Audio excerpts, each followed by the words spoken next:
The Force surrounds us and penetrates us. It binds the galaxy together. You must unlearn what you have learned. Every aspect of your life is impacted by taxes, whether you know it or not. This podcast will educate you and also uneducate you. The latest clickbait tax trend. Is it accurate? This is a podcast for regular people. It may be hosted by a CPA and certified financial planner, but it's not for us. Instead, this is a chance to tell you a story about how I use tax law, yes, tax law, to save a couple's marriage, or the time financial planning prevented the estrangement of a father and his daughter. I'm Cecily Welch. As the accountant you can understand, I help people navigate and understand the one thing that impacts every financial aspect of your life, taxes. This is the Tax Translator podcast. Dr. Sylvia Morris, I am so excited to have you here today on the Tax Translator. I am excited to be here, and thank you very much. The invitation was very intentional.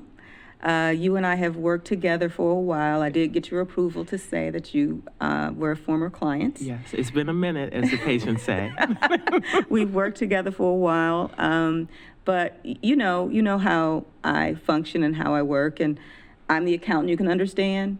I care about people. The world cares about money. So I figured the more people who know about money, the better the world will be. And what better way to do that than actually talking to people and how taxes impact them in their lives versus me doing PowerPoint slides. I mean, that might be exciting for me, but it's not going to have the impact that I want. Absolutely. And so we've talked before that tax law is complex. Oof. Life would not to be. Mm-hmm. I'd like to fit back into my high school jeans. But we're dealing with reality here. Yes. And your experience is so broad. You've done so many amazing things. I'm actually going to read some of your bio. I don't want to have to go by heart. And so I want you to bring that perspective as we're talking about taxes, financial life, why it actually matters. So Dr. Sylvia Morris believes wellness isn't a destination, it's a lifestyle. Mm-hmm. And you come about this, you are a board-certified internist. You are a public health advocate. I've seen you on CNN, on the Weather Channel, on NBC News. You are the author of a book, and you have your own podcast. I do. So the book, let me tell you about that first. Please. The Game Plan, A Woman's Guide to Becoming a Doctor and Living a Life in Medicine. I was lucky enough to write that book with 4 of my med school classmates because we wanted to share information that we didn't have when we entered into medicine. And then please listen to my podcast with my co-host, Dr. Angela Walker. It is called Boss Leap. That's Boss, L-E-A-P podcast. Oh, no question, because I also have had the privilege of being a guest on your podcast, and we are absolutely going to remember to plug that at the end. Yes. You're aware that you're one of our first couple of guests. I feel honored in that, yes. I am happy to do the specific, I am still an accountant. I want to make it normalized, but I still follow the rules.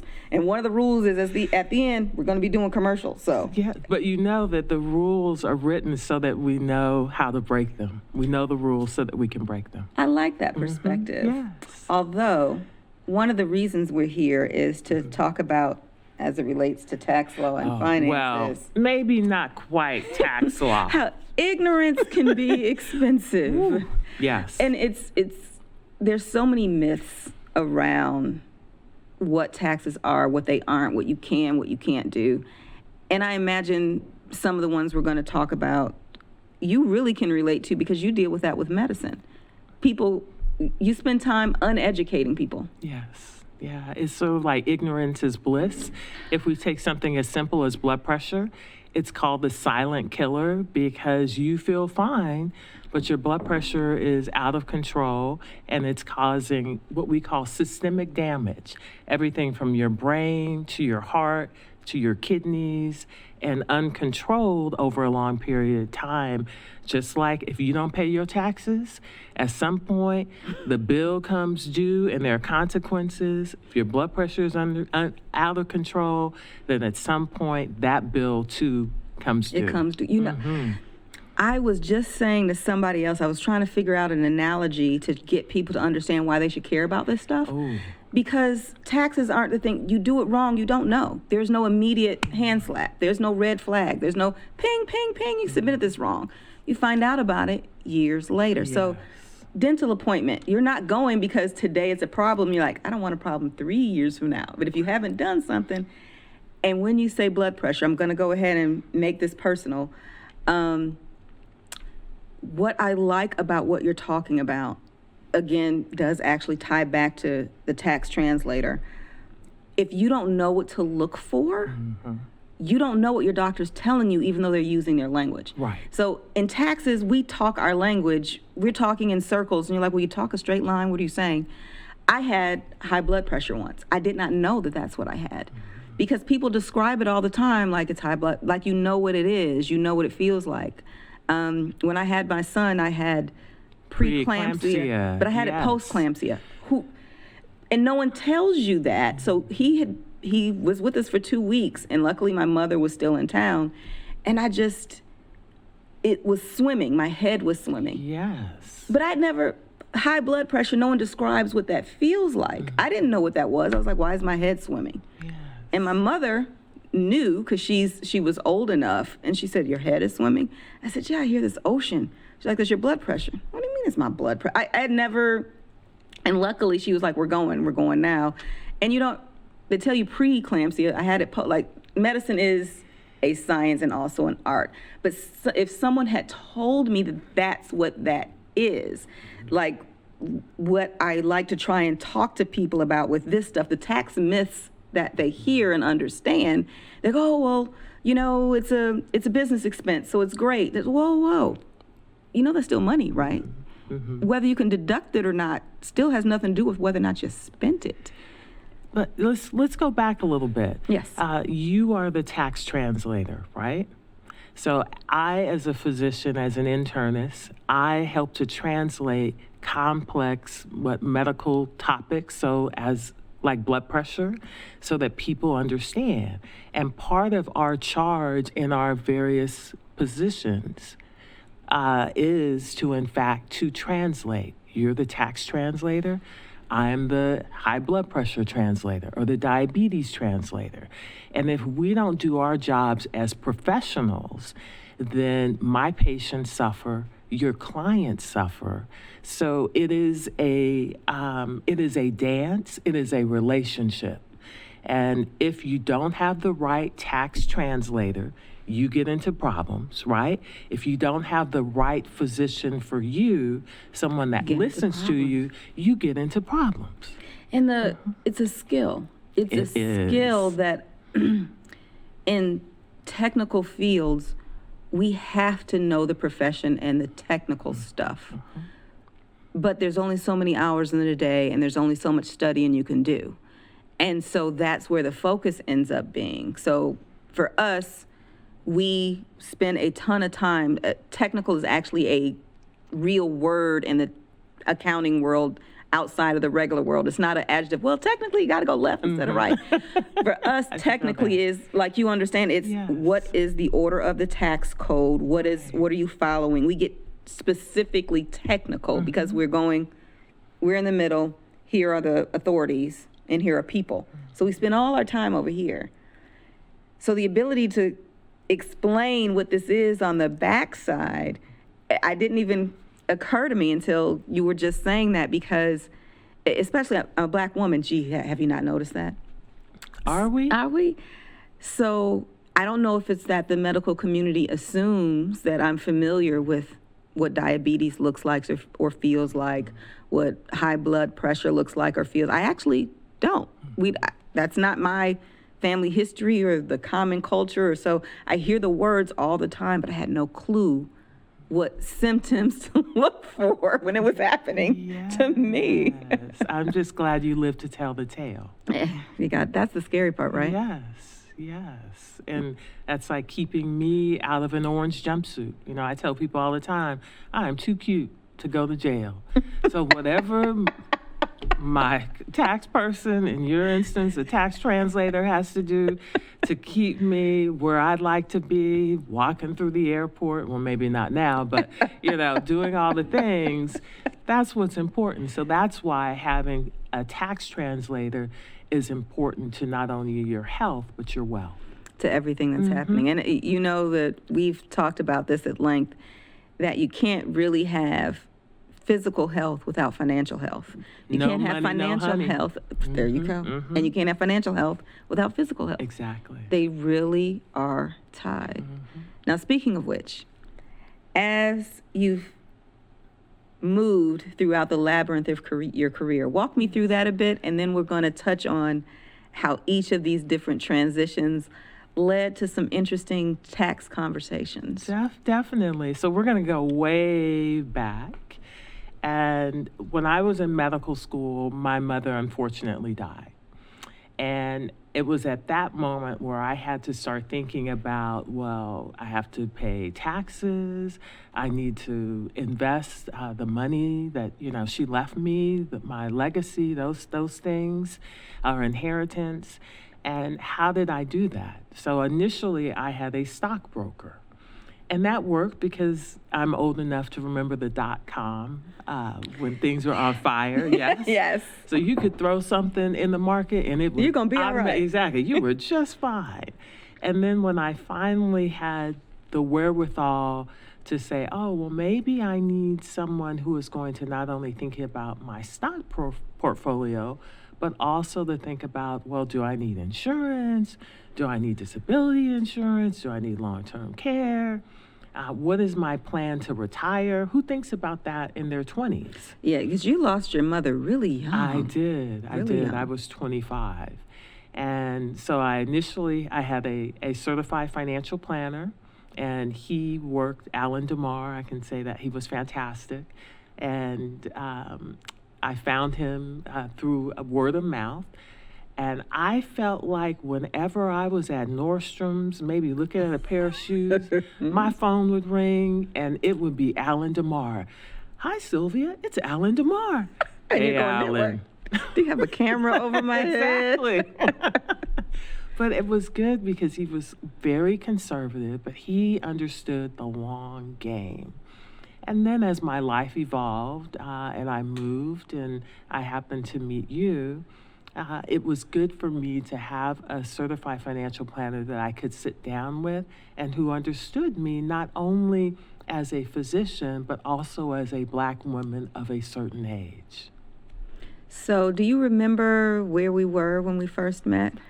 We were at some type of women's luncheon, and we were standing in line, and I don't know why I kibitz with everybody. So I remember you being behind me, and maybe I overheard that you were an accountant, and I was like, oh, I think I need one, but you please tell me your version of the story. That was the version. I have to say how impressed I was that you took the initiative to say, hey, I think I need somebody like you. It may not be you, but tell me more about what you do and why. So few people recognize that there are other fields and other expertise, and there's a reason for that expertise. And tax law is infamous for it. There's so many do-it-yourself tools, which are great for what they are. But usually by the time you start asking questions, you've outgrown those do-it-yourself tools. Your highest and best use is not figuring out, is this a tax myth or is this accurate? It's doing what you do and find the fit. And I'm happy to say we did find a fit because you were our client. Moved over to maybe acquaintance, sort of, kind of. Wait a minute, we're turning into friends here. You can't shake me. No, we're not going anywhere. But I'm glad to hear that. I am glad. Yeah. But yeah, you taking the initiative to say, I think I need to talk to someone. One of the things that I wanted to mention was actually about family and money and thought processes. And we just mentioned that you lost your mother young, and that made you start thinking of these things. So many other people, though, even in scenarios where they lose family young, ping in the opposite direction. They go, I'm not ready to. They spend it all, or they're not ready to think it. They're not going to deal with it. I'm not going to deal with it. But you took the opposite approach. You're like, I'm going to be intentional. Yes. Why do you think that is? Well, I'm an only child. And I knew that this pile of money that my mother left me, however small or big it was at the time, that was all that I was ever going to receive in order to make it grow. And I knew I was ultimately responsible for me. I am my own corporation, and I needed people around me who could help me be successful. So in the same way, if my appendix burst, I wouldn't take out my own appendix. I need to reach out to a certified financial planner or you as a tax translator to help me be successful. When we first started meeting, at the time we were being, of course, very professional. Yes. And staying in our lanes. Mm-hmm. I would love to hear, are there any impressions that you thought of that made you go, okay, this is the right decision, or things that made you go, I don't know? And one of the key things that I almost always ask anyone who's a former client or current client, was there something that pushed you over the edge that made you go, I don't want to do that. Is that lady insane? I accept that people might not like what I have to say. Absolutely. So two things. First off, you are authentic. What you see here is the same person that I met, 15, 16 years ago. And I appreciate straight talk. You're not wasting my time. You're not putting flowers on a pig. And I like pragmatism, so that was helpful. It used to kind of, you would needle me about, okay, well, let's go ahead and invest a little bit more this year. Can we increase it? You would always say like $100 or $250 a month or whatever, and I would be like, $25? And you would let me $25 increase. And then finally I was like, okay, well, maybe 100. Because I'm like, it's my money. I want to, you're taking my money. So those were probably the most memorable things. So thank you for not firing me, for nickel and diming you, and not following instructions all the time. No, I'm glad to hear that. And I'm glad to hear that was impactful. Because I think that's a very legitimate strategy. It's about the pragmatism. So many times we as a profession are focused on what the numerical answer is. We ignore human nature. Right. And so I can calculate all day long that you've got room in your budget, and at your age you do need to be investing more, and why aren't you maxing your 401k yet? Why aren't you maxing your IRA yet? But if I tell you to cut a check or not see $1,000 each month, even though I'm calculating that's how much you got, right, to put into you're going to go, that's a great idea, Cecily, and I will never hear from you again. Mm-hmm. Absolutely. You've got to be able to swallow the pill. Yes. But also, we have to be able to have ongoing conversations. So often now when we think of artificial intelligence, people feed everything into the thing and it says X, but it isn't able to kind of say, well, you know what, you're at this period in your life, maybe these things are more important to you. How do you balance planning for today, living for today, but planning for the future? And those are the types of nuanced conversations I could have with you as a tax translator. And that was really important for me. And the calculated answer is just that, a calculated answer. Yes. It doesn't have your best interest in mind. It's important. Right. I got to have that as a base level. And if you don't mind my bringing this up, there was a point in time where you had a family member who wasn't doing well. And one of the things that we had discussed, and that kind of became an uphill battle that I accepted, as it took me a while, I didn't think I was going to win it, was about long-term care insurance. Yes. And that's one of those things that seems so abstract. And I have a hard time figuring out how to translate that. Even all the technical knowledge, until you've experienced it, you just can't feel You don't what know I'm saying? what you don't know. And let's back up. As women, we are part of really the sandwich generation. So we may be taking care of children as well as our elders. And in your early 30s, you're like, oh, I'm going to get married and I'm going to have children. And you're not thinking about your aging parents, and you're not thinking about aging yourself. And then my aunt showed signs of dementia. And I was like, oh, my goodness. Mm-hmm. And I tried and I talked with her and her husband. I was like, I really think you should go in assisted living. Here are the 5 places in your area. It would be great because then you could transition. She flat out refused. And that's well within her right. So we had to make other decisions and get in-home care for her and those things.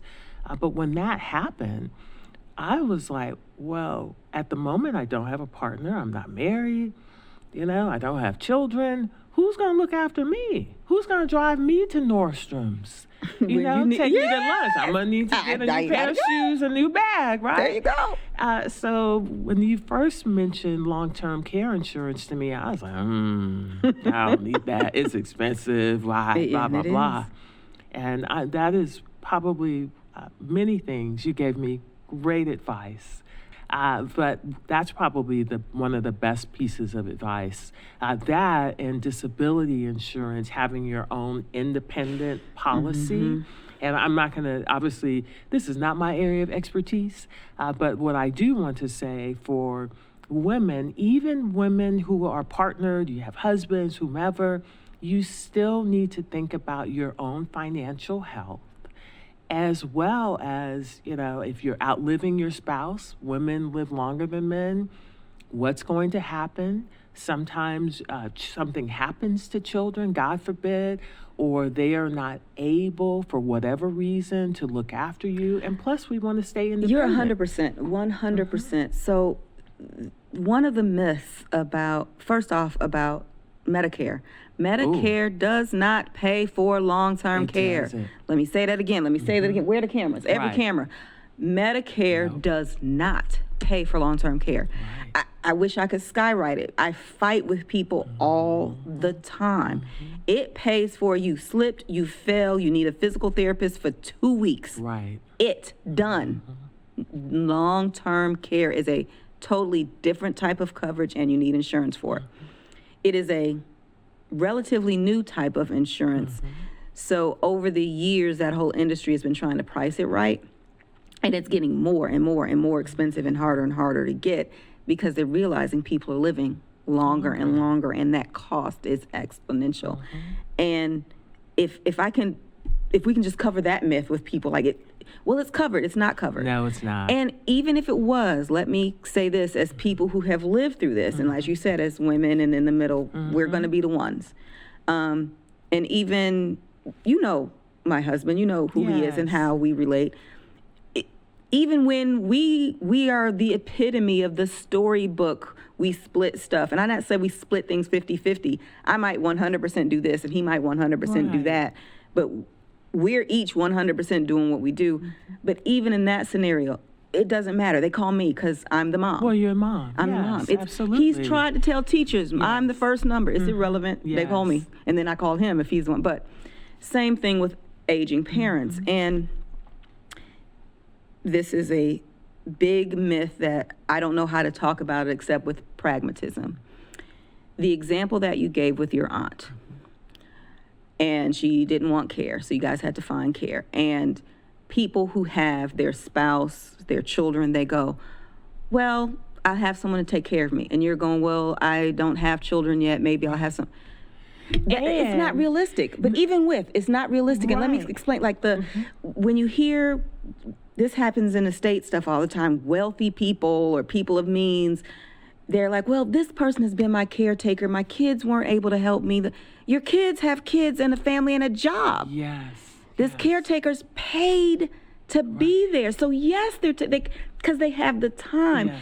You and even without the desire, it's a skill. Cecily, just Huge. as you translate taxes, And you in the medicine? Exactly. Being a home health aide and a caregiver is a specific set of skills that even I as a physician do not have. How do you safely lift grandma from the bed to the commode? Please. I have no idea. No idea. Exactly. So and again, it is costly. And regardless of how you want to age, this is something you need as you age. Whether you want it or not turns irrelevant. Like you know that my mother had a long spout with cancer. Yes. My father had cancer. We figured it out, I think it's 15 years ago. He was diagnosed in January and gone in August. Quick. I remember. And he had been a smoker his whole life. He had non-smoker's lung cancer. Go figure. Weird small stuff. Cell. Right. It was like lung. Yes. My mother had smoker's lung cancer. And the oncologist was like, "You are my commercial." We ended up having to redo her terminally ill letter twice or three times. Because she keeps living.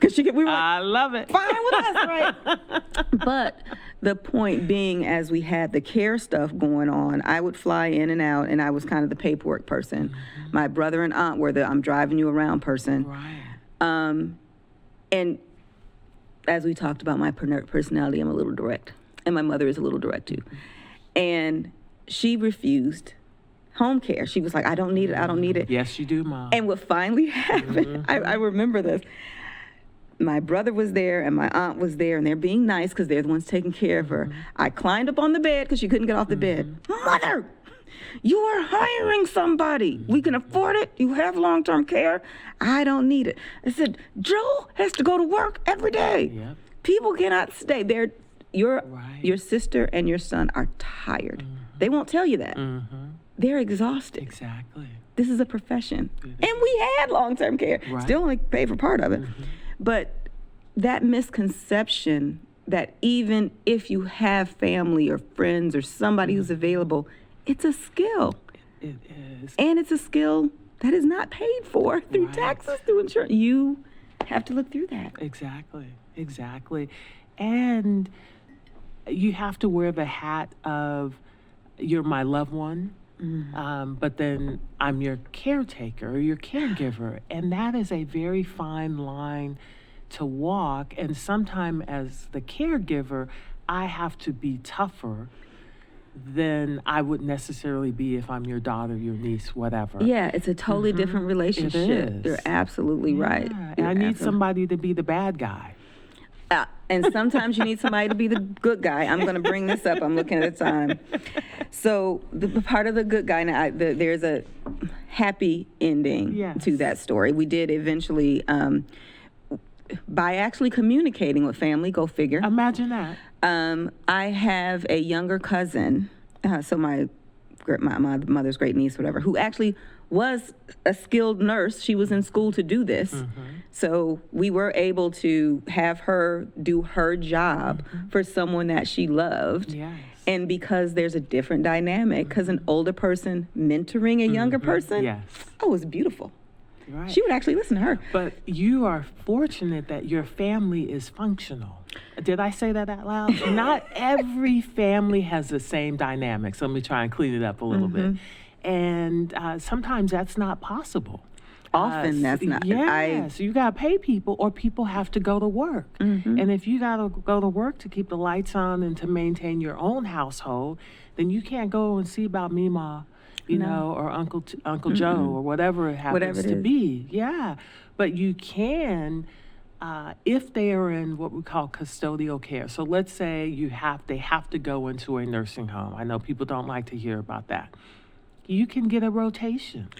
But you know what? What also people they may not want to, but when you look at the statistics, most people live longer and better in a nursing home because you're in a community. You're not isolated. Yes. And so, and even with us, and you're 100% right, my brother and I laugh that we get you know my sense of humor. Very sarcastic. I get it honestly. Not you. Yeah. Yes. And if I'm not talking trash about you, that means I don't like you. That's a problem. That's a problem. And he's the same way, and his circle of friends are the same way. And sometimes we will get joked. oh, you come from a dang 2-parent loving household. What's wrong with y'all?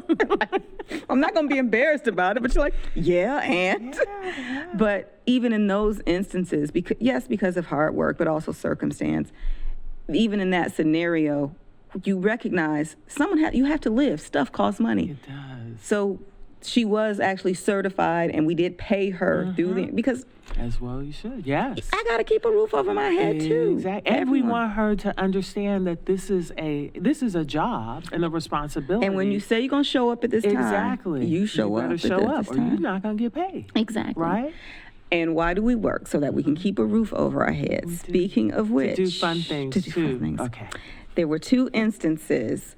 There was an instance where, like so many people, life is like Facebook, right? Everyone only tells you the great things that happened. Okay. So yes. I'm going to say some things that weren't great because they were catalysts for some decisions why things are great now. Yes.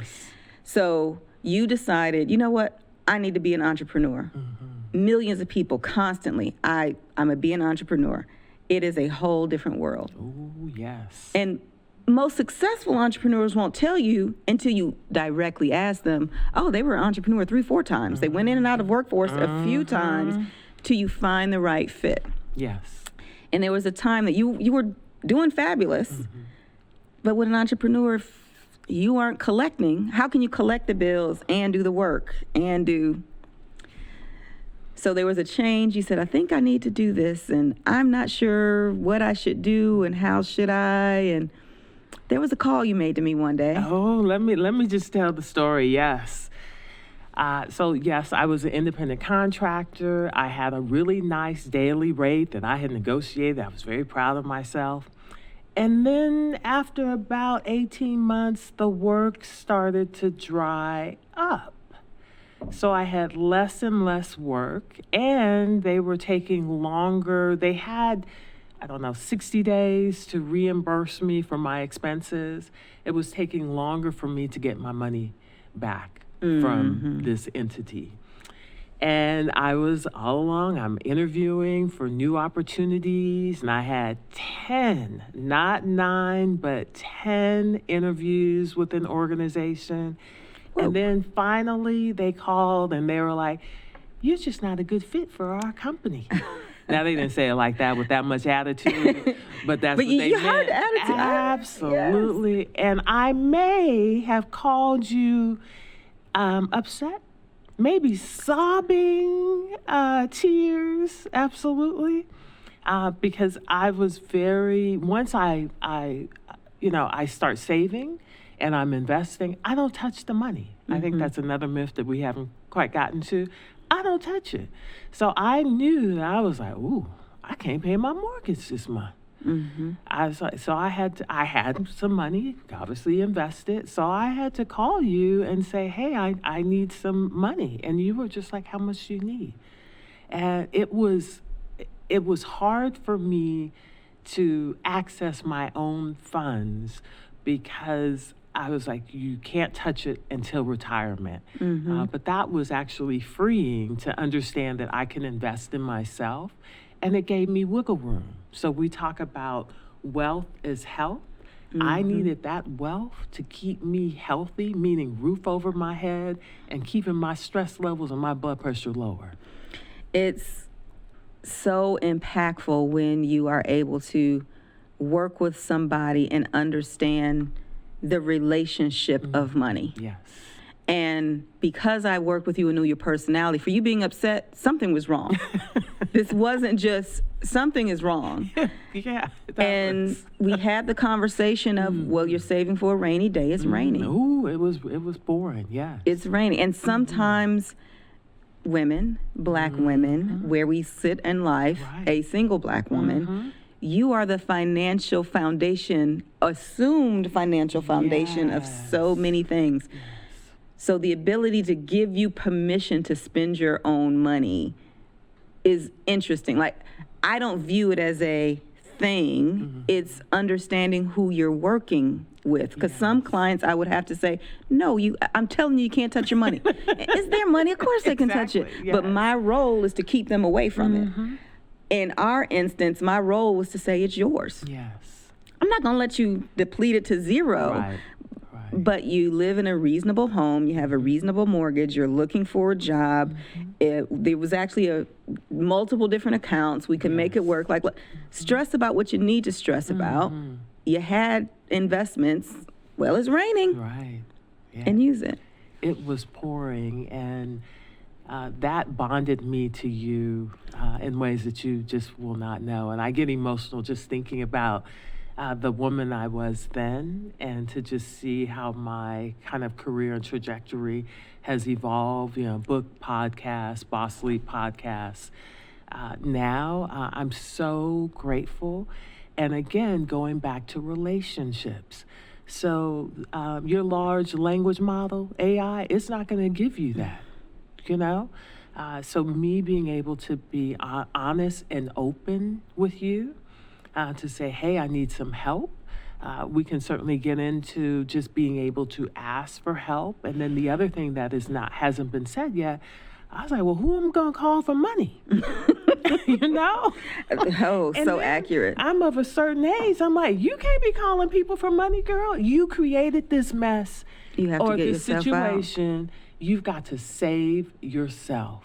Yes, there are people that love me and they're like, oh yeah, we would have floated you. So I'm like, I can't ask you for money, So, and also the dynamics are such that there's a lot of family dynamics where they're comfortable asking you for it, though.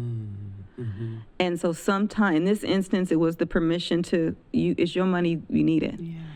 And there have been other conversations where it was, tell people your CPA said you can't touch your money. It's a flat out lie. It's your money. There's so many financial advisory people talking, girl, you gotta, or you need to tell, or how about that? Life is nuanced. Yes. If everything was about directly saying what you need and want all the time, and people did that, where's the fun? Right. So I frequently tell single women, this is your money. You can do what you want. But to maintain family dynamics, throw me under the bus. That's my job. Say, like that. Oh, no, I can't help cousin Susan. I'd love to help donate to her college fund. But my accountant said I can't touch it until, please, it's your money. You can do what you want. But no, throw me under the bus. Yes. And by the same token, marriages, their relationships, couples know how you talk money with each other. The whole, well, you need to have a dedicated time, and if you have access, however you know how to get what you need from your husband, or get what you need from your wife, or your boyfriend, or your girlfriend, or whatever, do that to get this. Right. I don't know how you do, whatever you do. I don't want to know the sausage making. Yes. Yeah, just here's the sausage. I don't care how it's made. But there's also, did you used to watch Living Single? Yes. Yes. The character Obi, he said something about, girl, there's a time to save up and spend it. And there's a time to spend it talking about money. If you don't mind, I'd also like to talk about, there was a goal that you had for yourself that you really wanted to do. Yeah. And you hadn't quite figured out, should I not? We talked about other ways to save, but you had reached a milestone birthday, and I thought, sometimes you need someone else to say, treat yourself. Yes. For my 50th birthday, I took a pretty big trip, and best thing ever. I'm a traveler, so for me, and I like to travel a certain standard. Let me just say, I'm a hotel snob, please.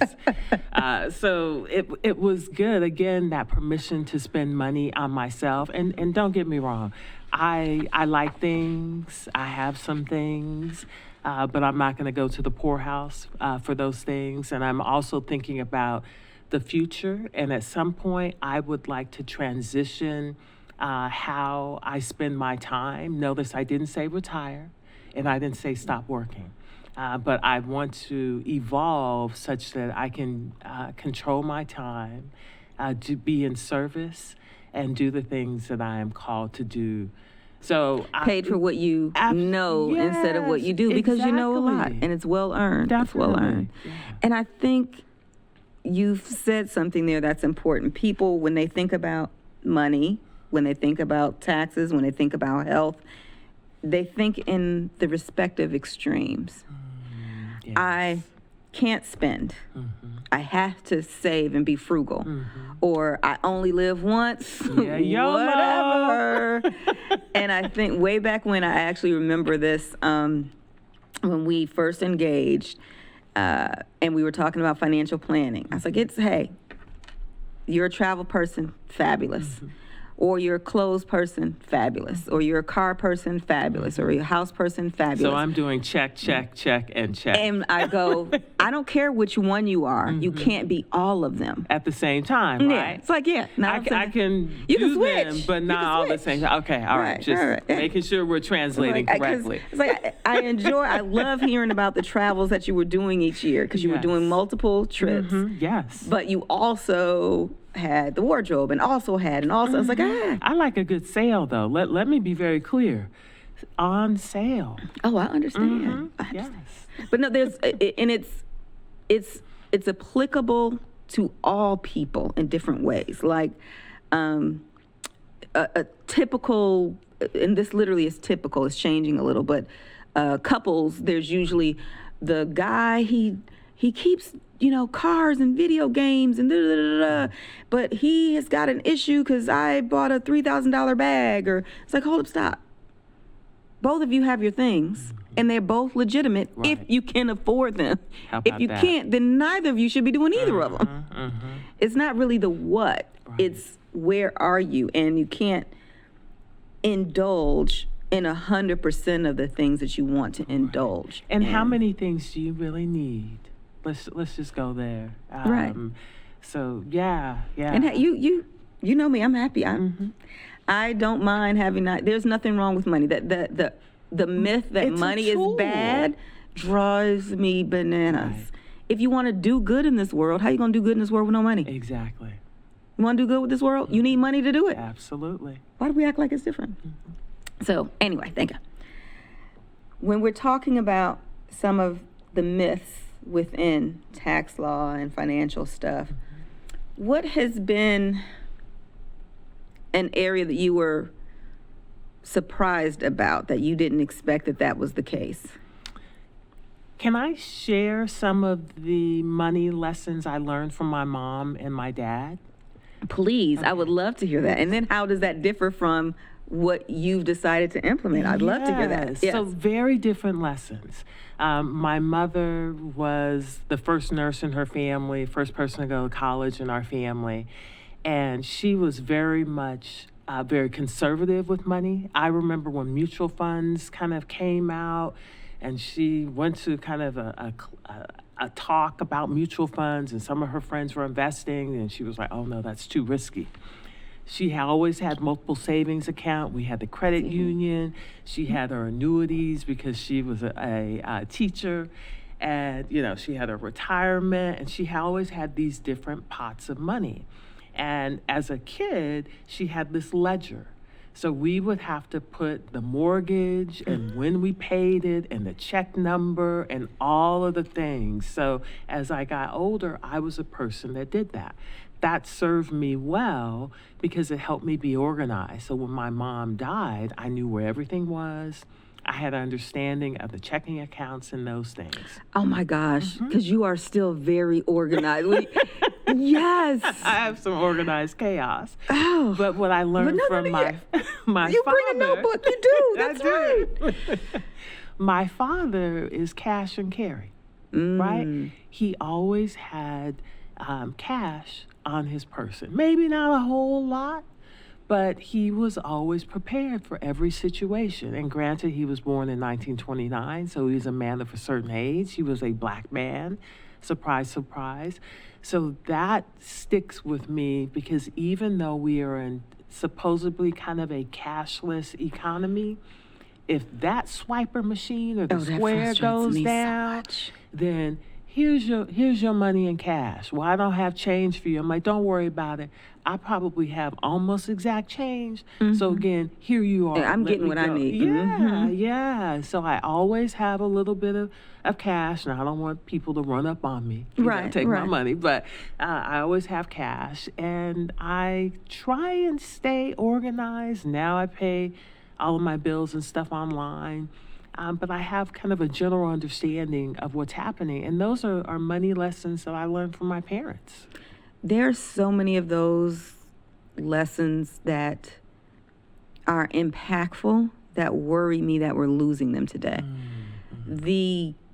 Having access to is not having. Right. OMG. And that unconsciousness of swiping or tapping. It's multiple levels. First, it's intentionally creating a environment of consumers. Intentionally. And even when you break it down into something even more simple and easier math, way back when, you remember arcades, right? Of course. Yes. Quarter, play a game. Or maybe 2 quarters. When we went up to 2 quarters, you heard me. Yes. But I knew it was 2 quarters. Because you ran out of quarters. You ran out. You done. And you knew how much you spent. Yes. Then they went to the cards. Oh, that's right. Do you now know that it's not that the cards don't have accurate math on them. Your card, you spend $20 and you get 720 points. Right. I don't know what those points mean. And the game is 72. So you can't do the math. No, you cannot. So you don't know what you're spending, what you're paying. You don't know what it's intentional. It first off makes you spend more than you plan on spending because you can't budget even if you wanted to. Right. The second is it's a control thing. Like I know that you follow some of the things I'm on. I'm on an AI CPA committee, and one of the things that we were commenting on, and I can mention this because the letter's been issued, because normally you can't mention these things yet. It's talking about the new push from the IRS that everything has to be electronic. Yes. Oh, I'm furious. And I'm the one bringing up in the rooms. It's like, look, we're the AI CPA. Even though we represent taxpayers, we need to keep in mind we're representing a certain set of taxpayers. Right. There's still millions of people who don't have a tax professional, and there are millions of people who purposely don't have a bank account. And it's not because they're ignorant. It's not because they're not planning. It's because for a significant portion of the population, banks are actually a hindrance to your money. A hindrance. The fees and all of the things. Sylvia. Yes. We have a relationship. I'm a big fan of mid-sized banks. Yes. My name is Cecily. Whose name is Cecily? And my husband's name is Sully, S-U-L. When we got married, we walked into a bank. I was like, we need a local bank so that they can say, we're going to get checks and all kind of spellings, misspellings, misunderstood. Y'all need to cash them all. And they're like, we know y'all. Okay, they know it's by face. It's fine. And because of those reasons, I'm all about relationships. But there's another bank that we'd had a relationship with that they just got bought, and third time, and so now they've added fees. Yes. And they didn't know who they were dealing with. So initially they were waiving all of them, and now they don't waive them anymore. I said, excuse me, we have 7 accounts with you and you're not waiving them? Right. And they said, well, it's just $10. Just $10 over 7 accounts over a year. That's compounding, y'all. I learned that from you. I said, no, that's unacceptable. So, and you make money by sending it over. Well, if you do this, you can, nope, never mind. You clearly don't want my business anymore. It's okay. Close all your accounts. And it's 7 accounts, so it's taking 7 months. Because it takes about a month to close and reopen and what's auto bill and but doing it with intentionality and the fact that we're going someplace where you will no longer be able to mentally manage your money is very frustrating to me. I want people to understand where it's going. Don't get me, spend it. Have fun spending it. But know you're spending it. Right. And the myth that it's there, you have access to it. Do you know how many times banks, credit cards, buy, sell each other, systems drop, systems go up? You were talking about your mother idea with estates all the time. The pragmatism of what do you do after? I was trying to close out some stuff that we had done with my mom. it was about 2.5 hours that I was at the bank. Oh, you But can't luckily, get that back. but luckily I also knew that I was right and just stood there. Yes. It was estate planning, you think of these things. We had opened a joint account intentionally. Yes. It's a joint account. Yes. But it was time to close it out. And they said, well, we can't close it because the primary is deceased. I said, it's irrelevant. It's a joint account. Well, the primary, did you go through probate? No, it's a joint account. Right, exactly. Well, can you? No. And while I'm standing there, literally, there were 2 people it was a Friday afternoon of about 50 people that came in. It was 2 of them that you could hear parts of the conversation where they're going, well, no, we can't give you everything for this check. We can only give you part. We can only get. So it's a hindrance. So I understand what you're saying of you always keep cash, but now companies are, I don't take, it's legal tender. How can you not take cash? Hey, they are. Now I've learned to ask, do you take cash? And they're like, oh, yeah. Or, no, we don't take cash. I'm like, okay, I got you too. But you realize that you are limiting the number of people that can come in here and spend money with you. And then I smile and Well, and it's also not just a specific taxpayer issue. Tons of businesses, small business owners cannot afford all of those transaction fees. I actually said I was going to start taking pictures of not the big business itself, because it's actually illegal for them to do this. Yeah. But they have a little handwritten sign that says, anything that you can pay in cash, please pay in cash. Oh, I like that. I see a lot of those signs. The small business owners, they can't afford all those fees. I'm advocating for them giving me 2% discount. Or If whatever it is. a transaction fee is. Give me my discount. But, everything in moderation, including moderation, is my favorite saying. Everything in moderation, including moderation.